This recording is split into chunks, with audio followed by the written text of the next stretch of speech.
Valedictorian, Samantha Wassel.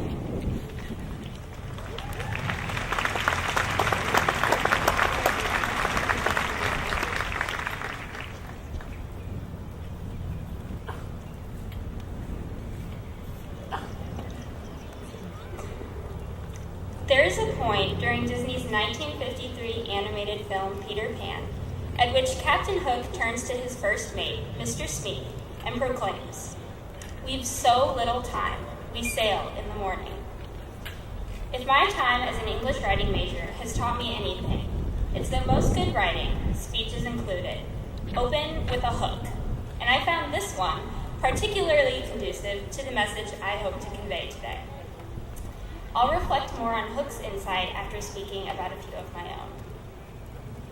When Becky Foster called me back in March to inform me that I was the class valedictorian, the first thing I felt was a gratifying mixture of pride, honor, and satisfaction. The second thing I felt, besides the corner of the coffee table I had walked into in my state of dazed stupefaction, was an overwhelming sense of panic.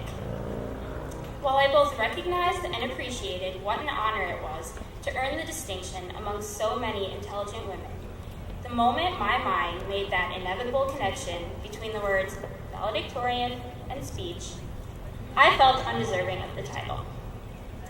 How can I make a difference? I thought to myself, the English major in me grimacing at my own use of such a cliche inquiry. What could I possibly have to say to these accomplished young women that will make an impact? What words of wisdom do I have to offer as they embark upon their futures? The answer came to me as I was expressing my concerns to my mom immediately following that initial phone call with Miss Foster. "Don't worry about it right now," she told me. "Take some time and enjoy what you've accomplished." My goal-oriented, collegiate-conditioned brain thought as it processed my mother's words. There was a novel idea. Spend some time actually enjoying the fruits of my labor, rather than devouring them at the first sign of ripeness, plucking the seeds from my teeth, and looking for a patch of fertile ground to start harvesting the next batch. Ironically, by telling me not to think about what I was going to say to all of you today, my mom equipped me with the inspiration I needed to figure out exactly what I wanted to say. So here goes. Take a moment to reflect on the last 4 years of your lives. How much time have you spent thinking or stressing about the future? Studying for exams, planning papers, making travel plans, organizing club meetings, filling out job applications, prepping for interviews, or mentally calculating how much money you'll have to make after graduation to pay off your student loans. Now think about how much time you've actually spent enjoying those things for which you've spent so much time and energy planning. How long did you allow yourself to celebrate that last A you earned before you started worrying about the next test you had to take or paper you had to write? Did you take a moment to smile at yourself in the mirror this morning after you put on your cap and gown? Are you genuinely enjoying being seated next to your peers, surrounded by your friends and family?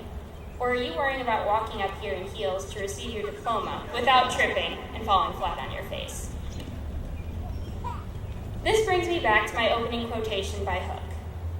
Despite the fact that he's a manipulative, plundering, vindictive villain, Captain Hook raises a good point. Pun intended. We have so little time, we sail in the morning. We do have so little time, and too often we spend what little time we have looking to the future, allowing some sort of timeline to steal away what could very well be the most meaningful moments in our lives. We fall into a pattern of planning for moments in the future, failing to appreciate and enjoy those moments when they arrive, and then starting the cycle all over again. I am by no means suggesting that we, like Captain Hook and the other inhabitants of Never Never Land, refuse to grow up. On the contrary, I encourage you to set goals, pursue your passions, and look forward to the successes and pleasures that are yet to come. Just don't allow your vision for the future to blind you to the joys that are in front of you now. My message to you this afternoon is a simple one. This is your moment. Revel in it. Enjoy it. Take a second or two to look around you at all of the friends and family that are here to celebrate and support you. Acknowledge the accomplishments that brought you here and take pride in those things. Turn to the women on either side of you and share a smile of celebration. Take a final stroll on the nature trails. Spend a few minutes in prayer at your favorite chapel on campus. Or share a laugh with your freshman roommate while you reminisce or exchange a private joke about your first few days here. Whatever you do, enjoy your final day as an official St. Mary's Belle. I would like to thank the St. Mary's faculty and administration for giving me the opportunity to speak at today's ceremony.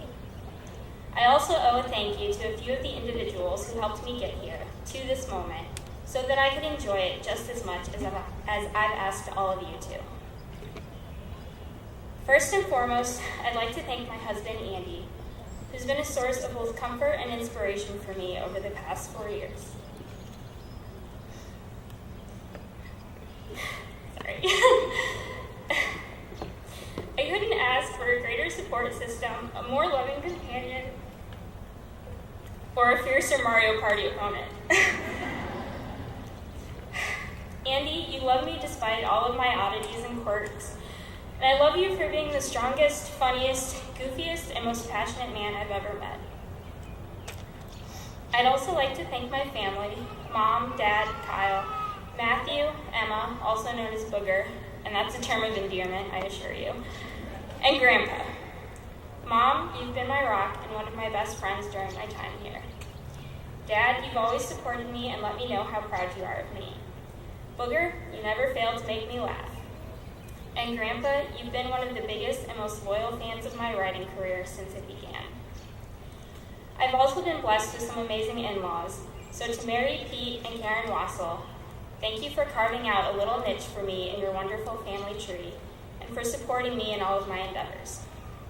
Finally, and I'm almost done, I promise, I'd like to thank Coach Jackie Bowders, Assistant Coach Becca Mason, and all of my cross-country teammates. Your love, support, and laughter kept me sane during some hectic times over the last 4 years. And since you have all come to know and love, or at least tolerate, me for all of my inappropriate "that's what she said" jokes during practice, I would like to apologize for my inability to slip any in today.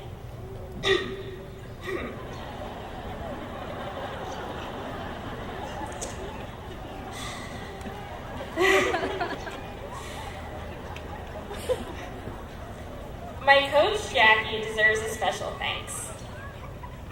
It's not often that one is lucky enough to find a coach, friend, and confidant bundled into one compact, albeit ripped, package. But I had the fortune of finding just that during my time here with the cross-country team.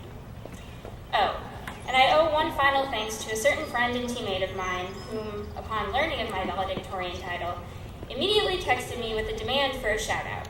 So to Miss Claire McVeigh, because I love you, and because I'm pretty sure you could take me down in a physical brawl, I would like to publicly acknowledge your innate awesomeness. As I close, I think I owe it to my English professors to make the most of the lessons they've taught me about good writing. I began the speech with a hook, and I'd like to end it in the same way, in which I am confident that all of you are going to make your entrance into the world outside of St. Mary's College.